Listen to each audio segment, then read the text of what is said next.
Anna Bunker. Hello, that's me. I met her at the Exchange. She was one of the best workers ever at the Exchange, and went on to pursue her passion at NAMI. And it's a National Alliance on Mental Illness. And she'll talk more about it and some cool tips here. But, you know, as an organization, we've really tried to find a way to give back. And you think about how many young people right now, whether it's you or someone you know struggling with anxiety, stress, and mental illness. One, college is pretty crazy. Two, being young is pretty crazy. And three, with COVID and everything, it's messing with everyone's mind. And so she is phenomenal. I've been very impressed watching her from afar.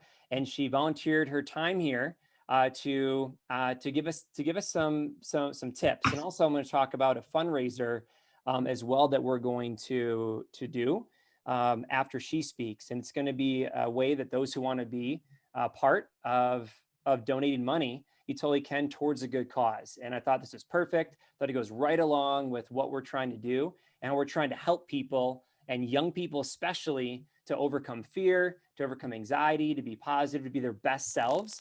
And so they can graduate as 5-star graduates, fully ready to go to crush the field after college. And so with Anna working at NAMI now, she's going to be able to share, I believe, her story. I believe a little bit on just tips of how to deal with mental illness, how to help friends who are struggling with that. And I'm real excited for her to share. So Anna, thank you for your time. We're ready to learn. So give it up for Anna.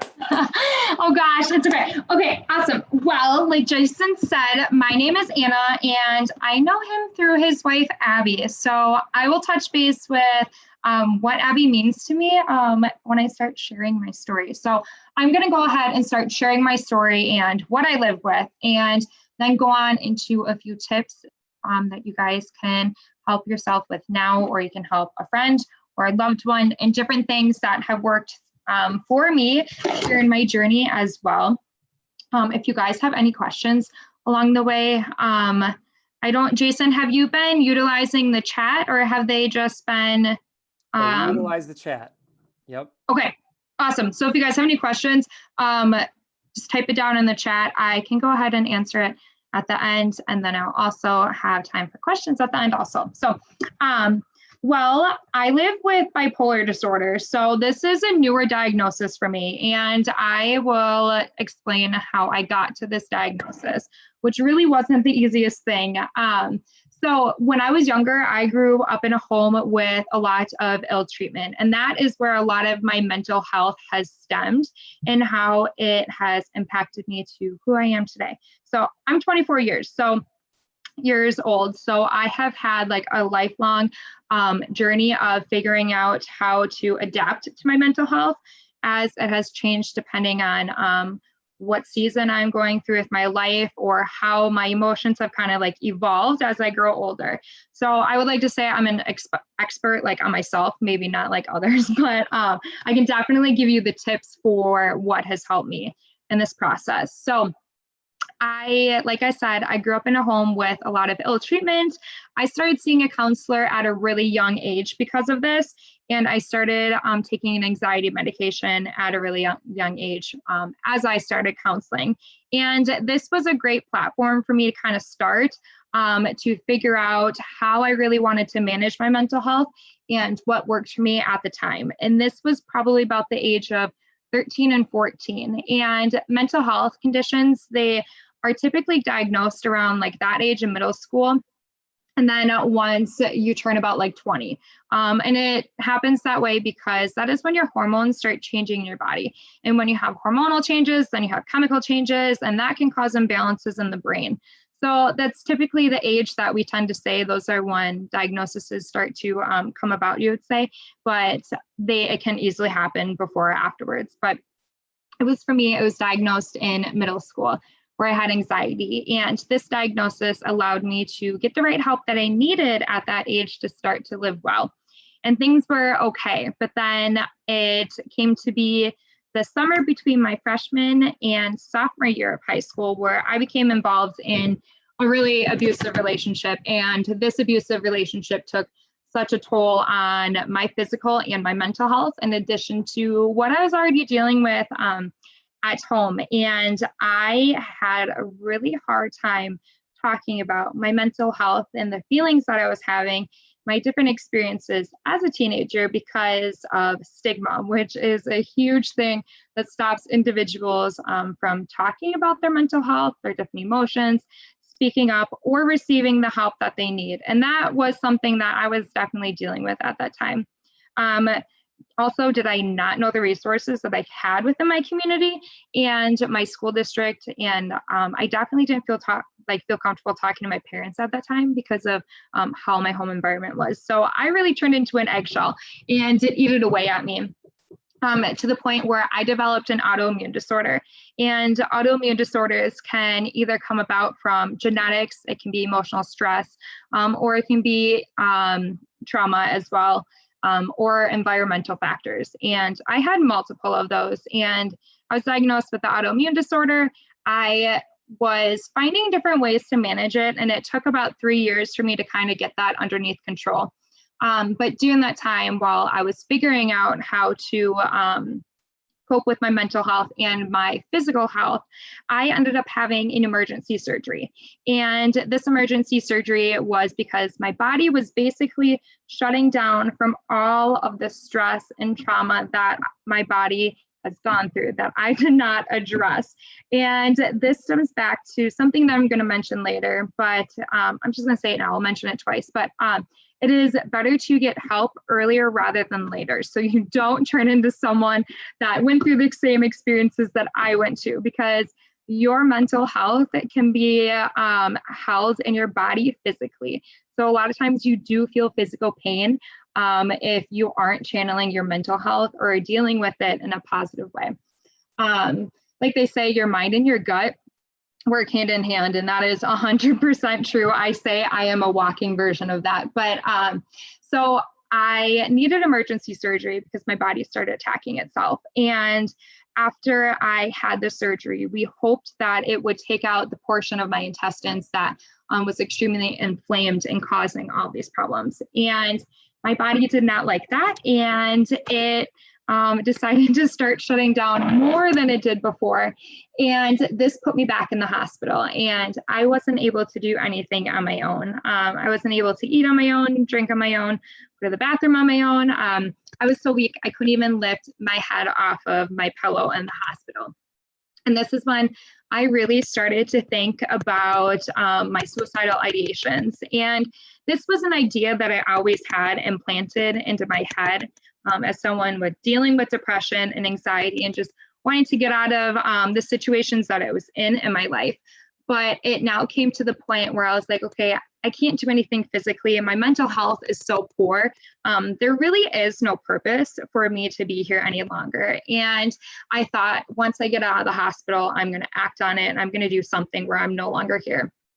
I did speak up to my doctor, that was actually my surgeon at the time, saying that I was having a lot of these symptoms that were heightened with my depression because of the pain medication that I was on. And luckily enough, since I did speak out about it, we were able to increase my depression medication and increase my anxiety medication and switch a few medications around so I wasn't feeling those heightened symptoms. And I finally got things underneath control to a point where it was manageable, not where I was living well, but to a point where it was manageable. And I started seeing a counselor to start working through how I can help myself in my home environment, because that's not something that I could have changed. It was just something that I could have done to help myself within that moment when something was going on. And also trying to figure out how I can get myself out of that relationship in a safe manner. And that took, I want to say, about 1 year to 2 years for me to finally break those ties off. And that was kind of where I started to feel better. And I will touch base with these highs and the lows that I was experiencing once I talk about being diagnosed with bipolar. But that's when I started to feel better. And I wasn't always feeling well, though. It was just to a point where things were to a point where I could continue to get out of bed, and I could go to school, and I could hold a job. and all that sort of stuff. But then I would also have times where I would have complete plummets, where I was put back into bed. I would stop eating. I lost all motivation. I did lose friendships during this time also, because I really just pushed people out of my life. I struggled to keep myself in a way like held together where I would be able to, I guess, live like a normal human being, is what a lot of people would say, like on the community. And I just kind of lost like all self-worth, self-hope. And every single time that I would get back onto feeling better, I would feel like I was on cloud nine, and I would just keep running and running and running and running. And I necessarily didn't put two and two together, but I'm going to give you a great example of when I would feel like I was on cloud nine. I would be like the happiest person on the entire planet. And I'm already a really outgoing person. So like this person was very like, wow. And I would work to the point where I was working 72 hours a week. I was going to school full time. I was doing stuff that I just kept going, and I didn't allow my body to feel my emotions. I didn't allow my body to receive the right help that it needed. And I also stopped following my treatment plan during this time because I thought I was just doing great, amazing things. Why do I need to take medication? Why do I need to see a counselor? And it came to the point where I wasn't stopping, and my mental health wasn't getting any better, where my physical body stepped in at this point, and I had a breakdown. And this is the type of breakdown that I had, where you see on like media, you see in the movies, it's things where people will go to like a mental health hospital. That was something that I had, and I became cathartic. I wasn't able to move my body or speak for weeks on end. And if I was able to speak, then I would only be able to say one or two words, and it was nothing past like I feel, and I couldn't even get anything out past those two words. And I would stutter. It would take me minutes to just say those two words. And I had a really hard time communicating with my family at this point, because they were the only ones who were there to take care of me. And my family, like, they took off of work and they took turns of being home with me, so I wasn't alone. That's how serious it was.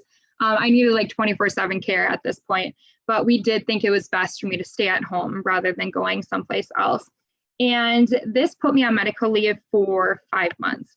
And during those 5 months, it was probably the hardest time of my life, but the biggest blessing during this time. For 4 out of those 5 months, I had panic attacks every single day. And panic attacks can feel like you're just having an anxiety attack, or they can feel as severe as having a heart attack. And I flipped back and forth between those depending on the day or the week. And it was continual, and that exhausted my body so much. And in addition to like having those panic attacks, I would assume, and if not, that's okay, but majority of you guys probably know what it's like to feel very heavy emotions and just feeling like you have no motivation. And this would be associated with depression. And having all of those feelings times 1,000 was everything that I was dealing with every second of the day. And once again, this is when I started thinking about suicide. I lost hope. I lost my identity as a person, and everything just came crashing underneath me. And I was very lucky, because a few days after I had this complete breakdown, I went to go see my primary care provider, and I was referred to see a psychiatrist. And every single time I was referred to see a psychiatrist, by the time I got around to my appointment, I was no longer feeling the symptoms that I had with bipolar. So it was really hard to diagnose. Finally, I was able to go see when my symptoms were active and heightened, and that's where I got the proper diagnosis. And this proper diagnosis has allowed me to live well and find different ways where I can channel my mental health to help others. I work at NAMI, so I do everything that surrounds mental health to like help others. And that's why I call it one of the biggest blessings, because I have been able to take my experiences and be able to help others learn from it and help them throughout their mental health journey. And also getting that diagnosis, I was able to receive the right help that I needed. And if I wouldn't have received the right medications or the right treatment or seeing the right counselor that could address my diagnosis and my trauma, I would probably still be back in the place where I was about like a year and a half ago. And that kind of ties back into one, addressing your mental health before it gets to the point where I experienced it. And I was really stubborn. And that's why it kind of came to the point also is I tried to be strong and I tried saying, you know what, I can do this by myself. I don't need anyone else's help. And let me tell you, you can't do it alone. You need help from either a family or your peers. So that would be friends, medication, seeing your doctor. It doesn't matter. You can't walk that path alone. And no matter what extent those feelings are, you have to have something in addition to helping yourself besides you helping yourself, if that makes sense. And I'm going to jump back into how I know Jason a little bit more. So I started working at the exchange back in, not this past summer, but the summer before that, August. And that was the first job that I held after I had my mental breakdown. So this is the first job that I held to finally get back into being a functional human being. And I loved this job. Abby, his wife, was one of the individuals who impacted my life the most, to give me hope on a daily basis and sit down and talk with me and figure out where I was at and be just like that light in my life that continued. Yeah, and your wife is pretty amazing. I love Abby. To give me that hope to continue to propel forward. So Abby was my idol during a lot of my journey, and she still is. Even though I'm no longer working at the exchange, I still like think and look to her often. But jumping back to like being on medical leave and then all of a sudden having to work again, an accomplishment like that was the biggest thing for me. And a lot of people would think, oh, you're going to go work at a coffee shop. And I'm like, no, hold on. You have no idea. 5 months ago, I couldn't even get out of bed. I couldn't brush my teeth. I couldn't even shower or wash my face or put on deodorant. And now I'm walking into work and I'm doing a full 8 hours a day, and I'm able to work in an environment that I absolutely love. And this kind of ties back to being in a work environment that supports you and understands mental health. If you are in a work environment that does not understand mental health, does not support you, and also does not accommodate to your mental health needs, that is going to add more stress on to your mental health, because that is going to cause more stress. That's going to cause more anxiety. And it's just going to keep piling on to the point where your mental health is going to get to a point where you don't know where to turn. And that's ultimately when you're like, okay, you're going to put yourself out of work, because you might regress back to the point where I was, or you might just ultimately get the courage to leave, which is totally okay. I highly suggest that if you are in a work environment like that. So I really applaud Jason for asking me to come on and talk about all this sort of stuff to help you guys, because having an employer like take initiative to encouraging you guys to receive help for your mental health or that sort of thing. So that's just kind of my journey of how I got to where I am today, working at NAMI as an outreach specialist. And that has allowed me to go do things like this. So now I'm going to go ahead and I'm going to share a few tips with you about how to work through your anxiety, your depression, different things that is going on right now, and kind of little tips to kind of get you through this time. I do have a question, Jason. Would it be possible for you to allow me to share my screen? Of course. Okay, cool.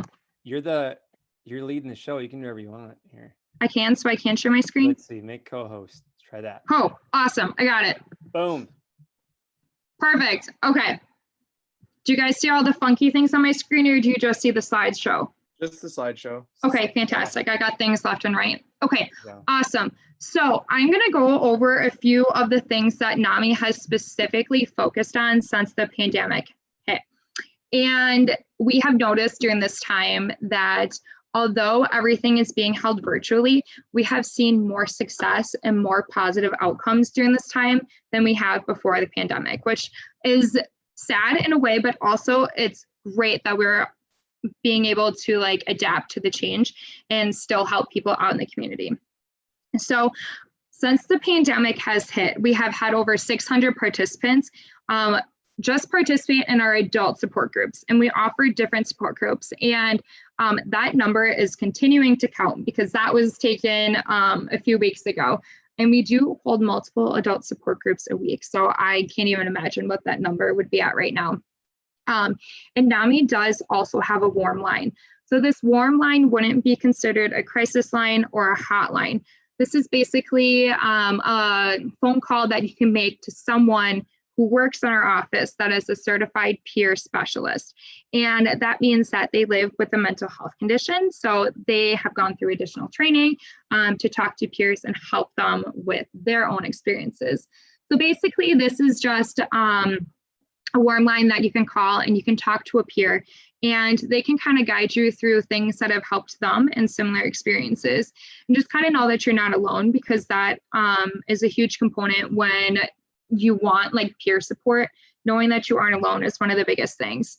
And since we have started to switch over to everything virtually, we have also started to add peer support classes. So this would be family to family classes. So if you are a family member of someone who lives with a mental health condition, that's an 8-week course that you guys can learn throughout the time of like figuring out how to help that person in your family, how to address certain things, be there as support. You also learn about mental health within that course also. You do like find different ways to help your specific family member through listening through other members within that class as well, if that makes sense. And then we have a peer support class, which is also 8 weeks, and it would be the same thing as the family class, just it is targeted towards peers. So everyone within that group lives with a mental health condition. Hold on, how do I fast forward? Okay, perfect. So treatment, what I talked about before is receiving the right help sooner rather than later. And there are 3 different treatment options that people kind of look towards. And one isn't better than the other, but we do highly recommend that having all 3 of these treatment options is really what propels you forward to continue to live well. So that would be different therapy options. CBT is cognitive behavioral therapy, and that is usually when you go talk to a counselor and you can work out your different emotions. So a lot of people who have depression and anxiety would go talk to a counselor. And this is proven to allow individuals who do live with a mental health condition live in remission. So living in remission would be living well, just like you would use living in recovery for someone who lives with cancer. And then there's a little bit of like non-traditional ones. So that would be pet therapy, it would be art therapy, it could be massage therapy, listening to music. You know what, there's so many things underneath the umbrella that it does not matter. As long as it is therapeutic to you, that is the most important thing. Also, jumping back to the support, like I said, you cannot do it alone. Having the support of your community, having your workplace, whether that be your coworkers or your boss or the administrative individuals who work in that office, and HR, being able to understand and be that support and make those accommodations for you, not only making accommodations for your physical health, but making accommodations for your mental health also. Another thing would be your family. I can see where some families aren't always available for this support. And if you don't have family there to support you, seek that support outside, whether that be friends, or it can be someone, if you're attending school, have that be a professor or a counselor there. As long as you have a support system around you to hold your hand as you walk through this path, that is one of the things that can keep you on your feet to continue to propel forward. And lastly, community. This would be a huge thing. So this would be community members. So the Fox Valley area is very active on speaking about mental health and breaking the stigma. So the Fox Valley area would be a great example of community support. And then another one would be medications. Not everyone needs medications, but a lot of people do. I personally rely on my medication. If I didn't take my medication, I would be struggling a lot. And the reason why medication may be the only reason why that helps an individual is because it helps balance out the chemicals that your brain is lacking, that is causing that mental health condition. And this really does stem back to the 2 age groups that I mentioned in middle school and then in your early 20s, because that's when the hormones are kind of changing. I'm sorry, I'm going fast because we're running short on time, but if you do have questions, just ask at the end and I'll touch base with it. So, okay, so during this time, I understand that there is a lot of unknown with COVID and work and with the election. Although that is kind of wrapping up, the world is really scary right now. And we have noticed that there has been more diagnoses of mental health conditions within the last 8 months than there ever has been before. There has been more calls into crisis lines. There has been more calls into suicide hotlines, and there has been more calls into like child services because of everything that has been going on in the world. And although you can't change the circumstances around you or what is really going on in the world, you have to focus on what you can do for yourself to help calm yourself and deal with everything that you have on your plate within that moment. So self-love and self-compassion and self-care. So those are like 3 of the things that I really direct people towards. They kind of all fall into line because self-care isn't just having massages or going shopping or having a cup of coffee, which are great, but self-care needs to stem deeper than that. So that's where self-love and self-compassion come into. So I think I'm just going to go through and read through some of these. I am not going to touch base with all of them. That's why I had a PowerPoint where you guys can just kind of read it. But a lot of times people feel like they need to continue to say yes. And if you continue to say yes, even when you're stressed or you aren't feeling well or you have too much on your plate, that just adds to it. And I think we need to normalize, like as a society, that it is okay to say no, and you are encouraged to say no. You don't need to say yes to everything. You don't need to please everyone. The most important thing that you need to do is prioritize yourself so you can take care of yourself. Whether that means saying no, walking away from people that don't treat you well, leaving a job that is not good for your mental health. No matter what it is, being able to identify that that does not fit along with what your body needs at that moment, or it doesn't fall in line with your goals that you're trying to achieve or your values. It is okay to walk away. And if you do stay in whatever situation that is, it's just going to take a bigger toll on you. Another thing would be is talking to yourself like you do with your best friend or a family member. So this would be encouraging yourself to do better. It could be compliments. It could be giving yourself the love and compassion that you tend to lack. And this would be giving yourself grace and understanding and knowing that you are doing the best that you can within that moment. And you are doing what you can to help yourself. And it is okay to help yourself before you help other people. So just basically, like, a lot of people can see this as being selfish, but it stems back to you have to fill your cup before you fill anyone else's. So you have to take care of yourself before you are able to stem out and reach other people and help other people and impact their lives. You have to impact your own life and give yourself hope and love and compassion before you can touch hands on other people's lives and help them. Okay, more of these self-loves that's going on also stems back to the self-compassion. So that would be forgiving yourself. I know a lot of people who are perfectionists, and if they slip up just even the tiny little bit and it doesn't meet up to their expectations, they become instantly angry with yourself. And anger is like a secondary emotion if you think about it. It's not like the first feeling that you have when something happens. And usually if you do become angry at yourself, it stems from something of you're not meeting those expectations and you're sad or you're mad at yourself. And then that's why it leads to anger. But if you are able to self-identify like what you're actually feeling instead of that anger, it allows you to forgive yourself and say, you know what, Like, it's okay to not feel sad. I forgive you. It's okay to not be mad. We can figure this out in a different way. Like, don't be so hard on yourself, because everything doesn't go as planned. And the harder you are on yourself, then the more stressed you get. And we don't want stress at all. I mean, stress is healthy to a certain point, but when it's too heavy and it doesn't balance out in your life, that's like a no-go. Like, don't do that to yourself. Also, going back to taking care of your physical health, your mind and your body go so hand in hand that if one is off, it is going to offset the other. So you often think about taking care of your physical health, and it is often overmissed that you need to take care of your mental health also in order to take care of your physical health.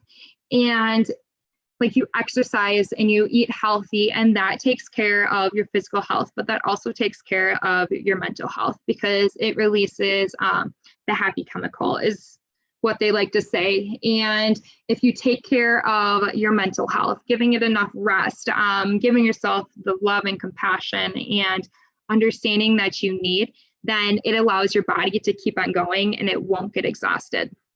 So really, you have to take care of both in order to be in unison with your body. Knowing that you are not doing so hot is what I like to say is being vulnerable. If you are able to take a step back and give yourself the love, as in, okay, like, I am feeling sad.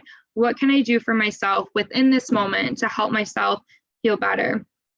This is truly such a big thing when it goes back to giving yourself compassion and understanding and grace as you work through all of these emotions. And when you feel these emotions, you are being vulnerable with yourself, because you are actually allowing your body to feel these emotions and work through them. If you are stressed about the greater scheme of things, such as like maybe like work. I don't know what you guys like do on your day-to-day basis with work, but let's say you guys are very overwhelmed with a sale that's going on or some big project. If you are able to break those tasks down into smaller portions, whether it be doing one thing a day or one thing an hour and taking a break and coming back, if you are able to break those tasks into smaller portions, it is easier for your mind to wrap your head around what you're doing, and that instantly reduces your stress level, which also reduces your anxiety level. Because if you think about it, you can think, I have all of this stuff to do, and your anxiety probably skyrockets through the roof thinking about that. So if you take the time to break things down, that can really help regroup your mind so you can continue forward with like a good head on your shoulders. And then being able to release the emotions that you're feeling. This depends on the person. So for me, I take and I write in my journal. Someone else, it might be going for a run or listening to music or talking to a friend or a family member. It doesn't matter, as long as you have a way to release those emotions and those feelings and those thoughts, so you're not internalizing it.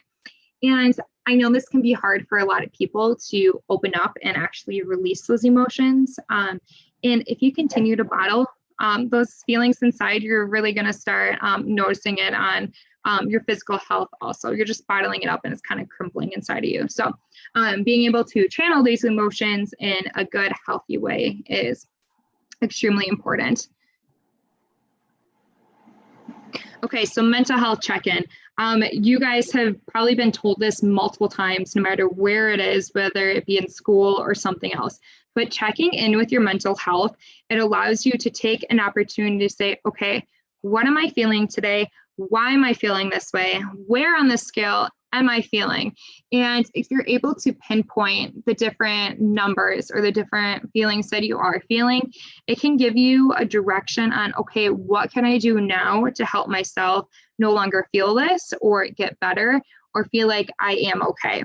So I like to go by this mental health scale because it goes by 1 all the way to 10. So if you're down at 1, being able to identify that you are at the bottom, that really, it sucks being at the bottom, but let me tell you the positive about this is that you can then look up and say, okay, this is what I need to do. I need to ask for help. I need to have a self-love or a compassion day.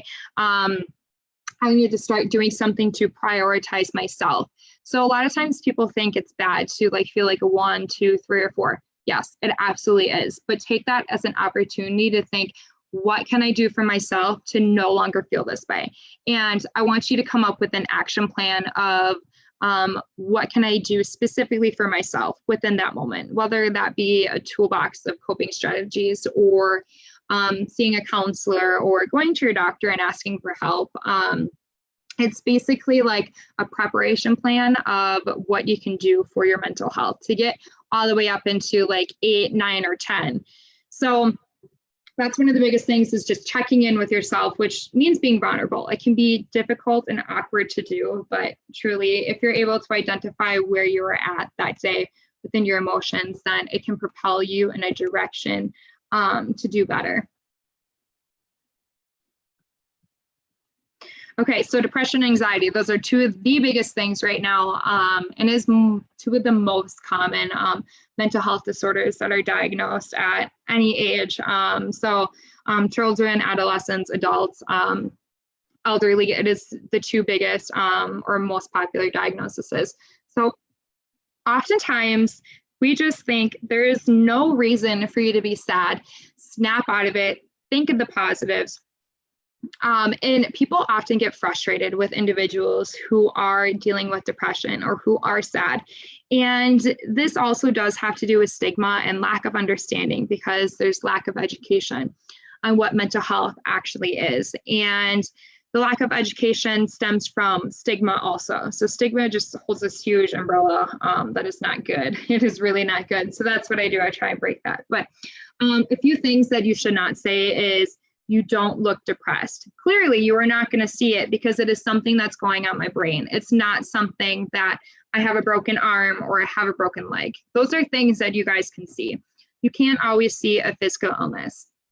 Another thing would be, what do you have to be depressed about? I get asked this often. And with mental health diagnoses, you don't need to have something specifically happen to you in order to feel sad or depressed or anxious. Those are feelings that your body just generates on its own. Yes, there can be triggers and there can be causes, but that doesn't mean there has to be all the time. Another thing that I hear often is, get over it, what's wrong with you, or think positive. So just try and like push away from that. A lot of times people don't tend to think of their wording, and that's something that just like comes blabbing out of their mouth. So being mindful of your word choice is extremely important. So offering company. A lot of times people who feel depressed tend to isolate themselves. So if you offer them company, it gets them like out of their shell, and it can help them be more comfortable with like, okay, it's okay to feel these feelings. Another thing would be identifying that they're feeling that way and saying like your feelings are valid. Why you are feeling these feelings is also valid, and asking how you can help them. Don't shy your head away. Don't turn your head away. Ask them how you can specifically help them within that moment. Okay, going over through anxiety. Jason, so I'm going like 10 minutes over. How quickly should I wrap it up in like 3 minutes? No, you got it. Are you sure? I feel bad going over.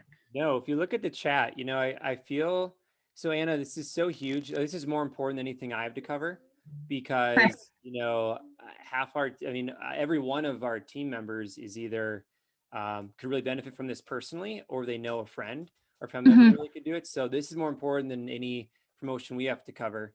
We're just going to jam after this anyway. So yeah, take the time. Okay, cool. No stress. Go ahead. I love it. Okay, so these two columns are a little bit backwards, so I want to flip them around. But triggers. Triggers are a huge thing when it comes to any mental health diagnosis, because what might be a trigger for someone else might not be a trigger for another individual who is dealing with the same diagnosis. So being able to know what your triggers are and identify your triggers can help you stop your anxiety from getting to a point that is too much to handle, where you can't grasp it by yourself anymore. So a few things would be overstimulating environments, whether it be like your eyesight, there's too many things to look at, or there's too many sounds going on, or it's super busy. Overstimulating environments can be a lot of environments that might not necessarily be overstimulating to someone else. So sitting in an office and hearing people like type on their keyboard or clicking their mouse or even just like moving in their chair. Small sounds like that can be triggers to someone who is feeling a lot of anxiety. And things like that can push them to the point where they do just have a breakdown. And that's having to be multiple times. And some people don't understand. We're like, it's just a regular environment. Why is it overstimulating for you? And it's okay to not explain that to people as long as you can just identify that within yourself as in like, okay, I need to remove myself from this situation and I need to do what's best for me to calm myself down. A lot of this stuff like stems to work, and that's kind of why I'm mentioning it. So like tight deadlines. So I know work situations or school, you guys have deadlines, and I can tell you this just doesn't do well for me because I procrastinate all the time, and a lot of people do, and that definitely doesn't help. But having deadlines to the point where you are overloaded on work, it can push you to the brink of having anxiety attack. Different things would be situations you can't control. So kind of like the pandemic right now. A lot of times people worry about life situations because their anxiety is just increasing about it. And it may be something that they cannot control. And that is when you should take the opportunity to say like, hey, I can't control this. My thoughts are controlling my brain right now, and it's controlling a situation that I can't help. So a lot of times with anxiety, having self-talk to work yourself off of that little cliff is a huge thing. So I rely on self-talk a lot of the time as in like, okay, Anna, let's take a deep breath. I can't control what's going around me right now. What can I do to control myself? And that is what a lot of people like do when their anxiety starts to creep up. And people do it for other mental health diagnoses, but it's most common with anxiety. And a few other things would be just like toxic and negative situations, difficult transitions in life. A lot of them would be if you guys are college students, the transition from graduating college and moving on to find an adult job is what a lot of people like to say, but it's just a job in your career.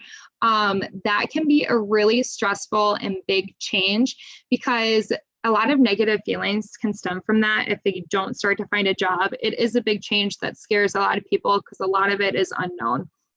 So that's another opportunity where you can take to just say, hey, like that's not something I can control. Talk myself down with it. Give yourself the extra love and compassion during that time so you are able to understand and identify those feelings.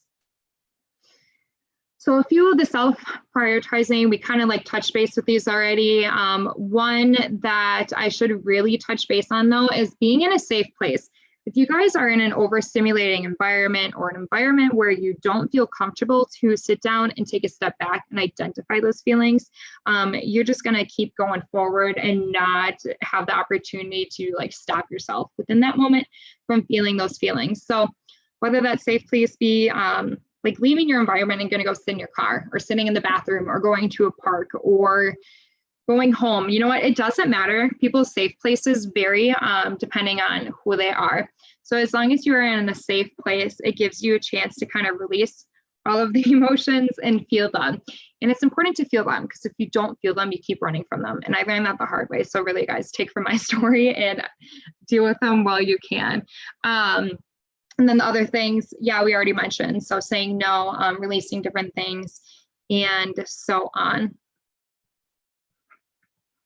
Okay, so that is it. So I know a lot of that stuff kind of had a lot of overlaps, and a lot of it can help one individual, and some of it might not even face another individual. And that is why it's important to go figure out different ways that you can help yourself and what your interests are and what helps calm you down. And being able to figure out like a plan for yourself is really one of the biggest tools that anyone can use at any point in their lifetime. It doesn't even matter if it's in the pandemic or if it's during, while we kind of figure out the loose ends of this election and finances. And no matter what it is, being able to learn more about yourself is the biggest like rock, if you want to say. It's the biggest why am I blanking on words? It's the biggest foundation. I knew it started with an F.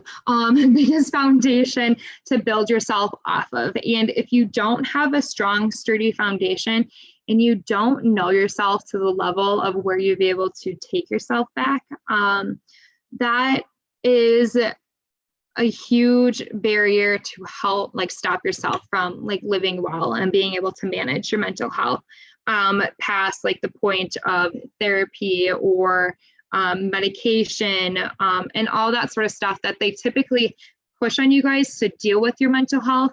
There's a completely other component that people actually have to invest within themselves to be able to identify what is best for them, because everyone's mental health journey, it's not the same.